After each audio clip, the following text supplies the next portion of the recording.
I'm Jerry Ganfield, and we're at the Steele County History Center, where we put together an exhibit celebrating the 50th anniversary of Little Theatre of Owatonna. There were three of us on the committee, and working with the executive secretary, Sharon Stark, who's been with the organizations for all those 50 years, we put together an exhibit that talks about this 50th year, where they've taken one play from each of the 5 decades and have repeated it, plus added another play this year.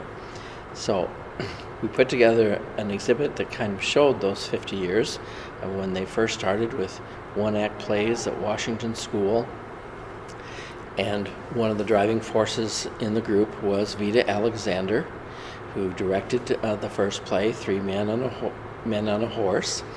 And she was a dynamic individual, and one of my favorite pictures in the display is of her showing the men in Guys and Dolls how to shoot craps, because most of them didn't know how, and she was quite a dynamic and social individual. I personally got to know her because she liked to give parties in conjunction with plays, and even when she was no longer directing, and supported the theater and was always concerned of how it was going. And over those 50 years, the community has put on 201 plays under 57 different directors. So it's quite a history. And this year, of course, we're doing those repeats from those decades, as well as doing Grease, which will be a first-time musical for the theater. And our exhibit tries to focus on all the aspects of the theater, not just performance on stage, but who puts together the costumes, who puts together the props, and how important they are for the actors to do a good job, that they have to be where they are and ready to go each performance. And of course the costume people that create the costumes, they've done some really wild things.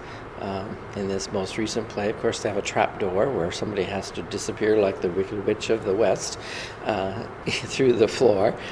And here we also have collages in the exhibit that show many pictures from most of the plays over those 50 years.